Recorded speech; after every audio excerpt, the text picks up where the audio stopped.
повторно сме пред собранието со неколку стотици вработени во автомат клубовите и облажувалниците, кои заедно со нас, согласно член 122 став 2 од Деловникот, бараат да присуствуваат на седницата на Комисијата за европски прашања, каде ќе се разгледуваат противуставните и скандалозни измени на Законот за игри на среќа. За разлика од пред 20 дена, денес ја блокираме сообраќајницата како последно предупредување до пратениците дека не смеат и натаму да ни игнорираат. Доколку не ги прифатат нашите аргументирани предупредувања и укажувања, ќе следи серија масовни протести и други демократски форми за изразување незадоволство. Едноставно, една крајност по автоматизам создава друга крајност. Ако пратениците навистина се убедени дека овие измени се за заштита на младината, а не како ние што тврдиме за затварање на легалните објекти за игри на среќа, заради исполнување на нечии бизнис апетити, тогаш нема ниту една причина да бегаат од соочување со нас. Потенцираме подценување на интелигенцијата е да се тврди дека дистанцата од 500 метри од образовни институции е заради заштита на младината, кога во исто време државата овозможува преку интернет игрите на среќа да станат достапни буквално на секој мобилен и статичен уред. Преку онлайн игрите на среќа, доволно е од дома некој да се вклучи на платформата и да игра. Ние сме убедени дека сите пратеници, без разлика на нивната партиска припадност, многу добро знаат дека аргументите се на наша страна.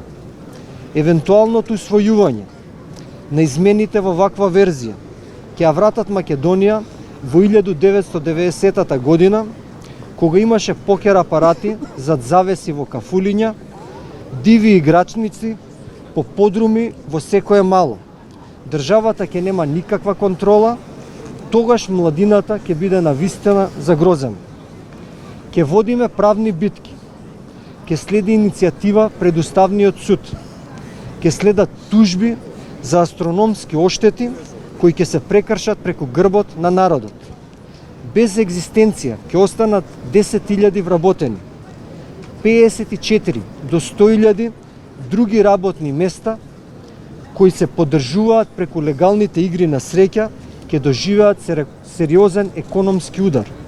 Собствениците на објектите ќе останат без закупнина, а банките ќе активираат хипотеки и други гаранции. Државниот буџет ќе загуби 280 милиони евра годишен приход, што е најмалку 5% од предвидените државни приходи за 2024 година. Клучната дилема е кој ќе понесе одговорност што заради предизборен популизам ќе се нанесат штети со далеку снежни последици кои ќе бидат тешко да се санираат. Уверени сме дека како најголем приватен работодавач, представници на инвестиции од земји членки на ЕУ, општествено одговорни компании кои во континуитет градат партнерски однос со заедницата, имаме основано право да очекуваме нашиот глас да биде слушнат и преку една конструктивна дебата да најдеме вистински применливи законски решенија. Апелираме до пратениците да размислат што ќе гласаат. Илјадници македонци од економски маки ќе ги напуштат своите родни огништа и ќе си ја бараат среќата во туѓина. Не смееме да дозволиме најмалку 35.000 луѓе да станат нови кандидати за иселеници во западните земји. Денеска не гледате во далеку поголем број од обично. Можам само да ви кажам дека ова е само мал дел од онаа бројка луѓе чии работни места ќе бидат загрозени со овој закон. Овие луѓе позади мене, сите со своите семејства зависат директно од носењето на овој закон. Но овие луѓе, само заради личен или бизнис интерес на поединци од власта, им се носи во ризик екзистенцијата. Нека излезат денес пратениците од собранието и нека ги погледнат сите ни во очи. Сакам да кажам дека овој јавен собир денес и блокирањето на улицата пред собранието е само прв во низата, се додека не се слушне нашиот глас и се стави крај на ова бескрајно самоволие на власт. Подготвени сме да ги блокираме сите улици за сите наши вработени да го изразат својот бунт и протест против ова што им се случува. Поводот верувам дека сите го знаете, а тоа е закажаната денешна седница на Комисијата за европски прашања, на која што е ставен законот за игри на среќа, односно предлог законот за игри на среќа во второ читање. Упорно повикуваме и упорно повторуваме дека носењето на штетниот закон не е ништо друго освен отварање на сивата економија, а што е поалармантно и штитење на бизнис интересите на поединците од власта. Сакам јасно да кажам и порачам која е вистинската цел на овој закон. Целта на овој закон е да се затворат легалните домашни компании за да може владата преку онлайн страници со странски компании од Бугарија да си го преземе бизнисот.